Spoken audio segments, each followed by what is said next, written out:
Hello friends, welcome back to my channel. আশা করছি সবাই খুব ভালো আছেন আর সবাইকে রথযাত্রার অনেক অনেক শুভেচ্ছা। রথযাত্রা মানেই কিছু একটু তেলে ভাজা খেতে ইচ্ছে করে, তাই না? আর এবার লকডাউন হওয়ার জন্য এবার বাড়িতেই রথযাত্রাটা কাটাতে হবে। আর রথযাত্রাকে এনজয় করার জন্য আজকে আমি কাঁচা আলুর চপের রেসিপিটা নিয়ে এসেছি। আর এটা বানানোর জন্য দুটো আলুকে আমি পাতলা পাতলা করে কেটে নিয়েছি। আলুগুলোকে আমি খুব ভালো করে জল দিয়ে ধুয়ে নিয়েছি।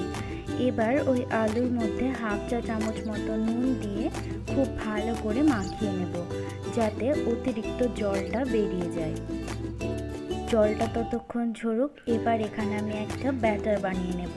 তার জন্য একটা মিক্সিং বোলে আমি 5 টেবিল চামচ মতো বেসন নিয়ে নিচ্ছি। এর মধ্যে একে একে দিয়ে দেব 1 চা চামচ মতো কর্নফ্লাওয়ার, 1/4 টিস্পুন কালো জিরে, নুন স্বাদ মতো, আর 1/4 চা চামচ হলুদ গুঁড়ো দিয়ে ড্রাই ইনগ্রিডিয়েন্টসগুলো আমি মিক্স করে নেব। শুকনো উপকরণগুলো খুব ভালোভাবে মিশে গেছে। এবার আমি এর মধ্যে 1 চা চামচ মতো আদা আর কাঁচা লঙ্কার পেস্ট দিয়ে পেস্টটাকে শুকনো উপকরণের সাথে খুব ভালোভাবে মিশিয়ে নেব। এবার এর মধ্যে অল্প অল্প জল দিয়ে একটা ঘন ব্যাটার বানিয়ে নেব। জলটা কিন্তু একবারে দেওয়া যাবে না, এতে করে কি হবে যে ব্যাটারটা বানাবেন তার মধ্যে প্রচুর লাম্পস থেকে যাবে। আর ব্যাটারটা আমার রেডি হয়ে গেছে। ব্যাটারটা এই কনসিস্টেন্সিতেই রাখতে হবে। ইতিমধ্যেই আমি একটা কড়াই নিয়ে ওতে পর্যাপ্ত পরিমাণ তেল গরম করার জন্য বসিয়ে দিয়েছি। তেলটা আমার ওদিকে গরম হয়ে গেছে, আর ওখান থেকেই আমি 1 টেবিল চামচ মতো গরম তেল তুলে নিয়ে ব্যাটারের মধ্যে দিয়ে খুব ভালো করে মিশিয়ে নেব, এতে করে চপগুলো খুব ক্রাঞ্চি হয়। এবার আমি আলুর টুকরোগুলো ব্যাটারে খুব ভালো মতো কোট করে নিয়ে গরম তেলের মধ্যে ছেড়ে দেব।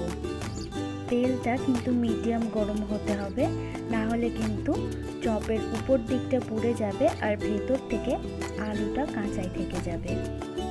আর চপগুলোকে আমি লাল লাল হওয়া পর্যন্ত ভেজে নেব। আর এই রেসিপিটা কিন্তু সম্পূর্ণ আমার মায়ের রেসিপি, কারণ আমার বেগুনে অ্যালার্জি আছে। আর বাড়িতে যখনই বেগুনি বানাই তখনই আমার মা এটা কিন্তু আমার জন্য আলাদা করে বানিয়ে দেয়।